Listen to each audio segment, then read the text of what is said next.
My name is Mike Haw. I'm the board president of Center for Environmental Initiatives, which is the parent organization for Genesee RiverWatch.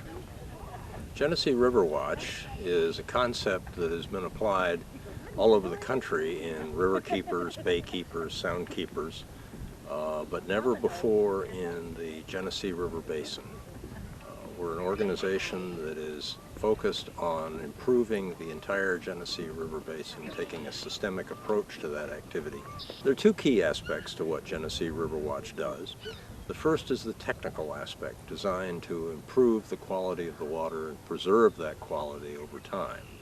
Those are things like stream bank stabilization, reduction of waste going into the river, monitoring points where waste may enter the river, and generally trying to improve, as I said, the water quality itself.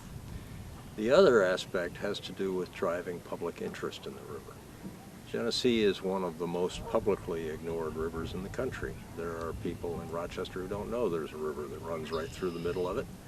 There are lots of people in the region, for example, who don't know that the river behind me is also the river that runs through Letchworth State Park. So getting that knowledge out, getting people more interested in the river, getting them to understand how they can use the river and making that use a lot easier is another significant part of what we do. We are about 3 miles from the mouth of the river at Lake Ontario, and about 157 miles from the Genesee's headwater springs in Gold, Pennsylvania. So I visited the Genesee River recently, and I've noticed that it is pretty dirty. So I definitely think we need an effort to help clean it up, and I think that what the Genesee RiverWatch is doing is really good for it and helping with the cause. The Center for Environmental Initiatives was formed 42 years ago, initially as an organization designed to provide information on all things environmental. In that case, we're talking about water issues, transportation issues, air, waste, etc. About 3 years ago, we took a serious look at our strategy going forward and decided that focus was necessary, and we tried to find a particular aspect of what we had been doing that was going to be important to the Rochester region and that was within our capability and the experience that we had developed over the years. Out of that analysis came the idea of Genesee RiverWatch, a systemic approach to the entire Genesee River Basin, an approach that has been well modeled by river keepers, sound keepers, bay keepers all over the country, but one that had never been tried before in Rochester. There are over 100 organizations that have an interest in the Genesee River in some aspect of the Genesee River. Genesee RiverWatch is an all-volunteer effort at the moment. We do most of our work through our board of directors, and we're interested in recruiting volunteers to do any number of things.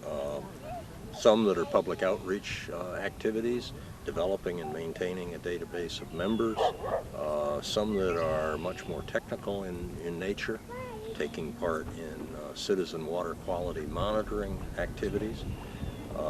There are quite a range of things, and if you look at our website, you will see a list of those activities that you could take part in if you're interested in volunteering your time. Our favorite thing to do on the Genesee River is go canoeing. We're now upstream of Turning Point Park by, a couple hundred yards, I guess, and into an area that has a long industrial history in Rochester. The pilings behind me here used to be part of a 3 or 4 story tall rail trestle where coal cars from the southern tier and from Pennsylvania would come in, and the coal that they contained was loaded on the original ferry that went across the river, or across Lake Ontario. Behind me, however, is the remaining major industrial use of the river. This is a dock used by a nearly 500-foot-long freighter called the Stephen B. Roman that comes in periodically and brings cement to the S-Rock Ital Cementi facility, whose silos you can see up the hill behind me. We appreciate the Genesee RiverWatch and hope it gets cleaned up soon. Well, there's an enormous amount of sediment that comes down this river every year. In fact, there are farmers upstream in Allegheny County and Wyoming County who are losing up to an acre of land a year to the river. The sediment that makes it through Mount Morris Dam ends up down here, either in the lower river basin, where the water gets slower and the sediment starts to precipitate out, or out into Lake Ontario. And anybody who's been out to the end of the pier in Rochester Harbor has seen the mud flow out into the lake. I love walking around the river and I love canoeing. It's really fun.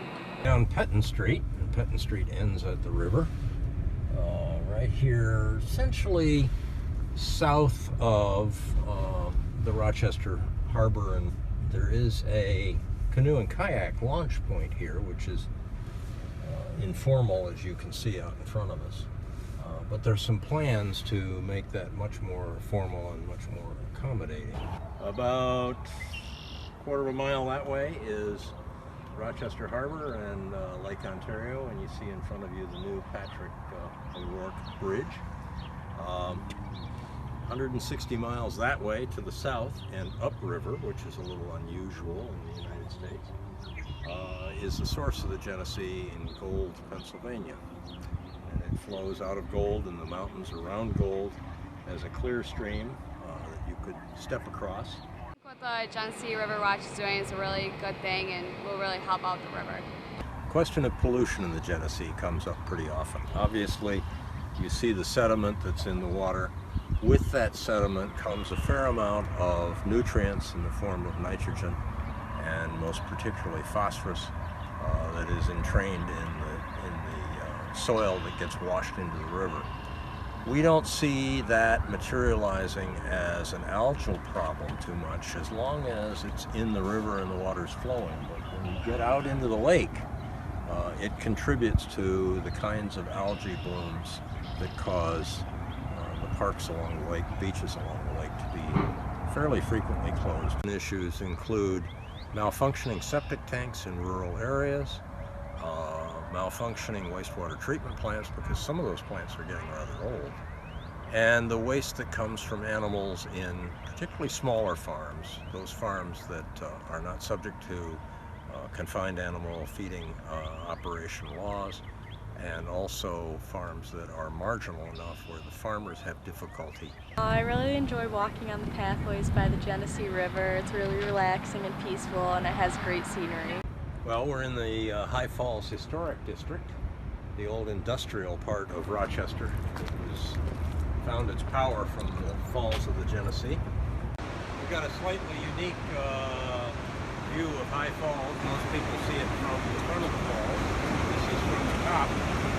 A little scary if you look at the speed of the water going over that edge. And if you think about Sam Patch, the daredevil in the 1820s or 30s who ended his life falling off a tightrope over this fall. That said, what can you do on this river? I had a really fun time coming here, and one of my favorite parts was the view of the Genesee River.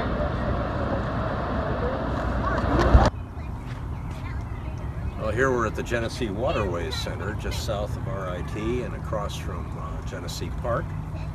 And the question's been asked, what are the fun things that one can do on the Genesee River? Well, one obvious thing that is boating. Genesee Waterways Center will rent you canoes and kayaks. It hosts racing scull teams as well. So a lot of car top boating in the harbor, in the water boating, much bigger boats, fishing boats of various sorts. And you can take those up as far as Lower Falls before you run into a roadblock there. As far as boating is concerned, if you go to our website, there's a map produced several years ago by the Sierra Club of access points all the way down to the Pennsylvania border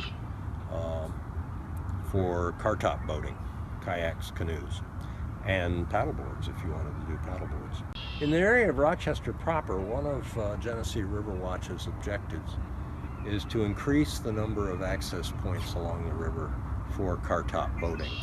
That is in line with the city's local waterfront redevelopment plan. They're looking to do the same thing. And in addition to points where you can actually put in a boat, take out a boat more conveniently, we'd like to see the development of some areas where boaters during the course of a paddle could pull off, have a picnic, rest, enjoy what's going on the banks of the Genesee more easily than they can today. So that gives us a goal for the future and something to look forward to.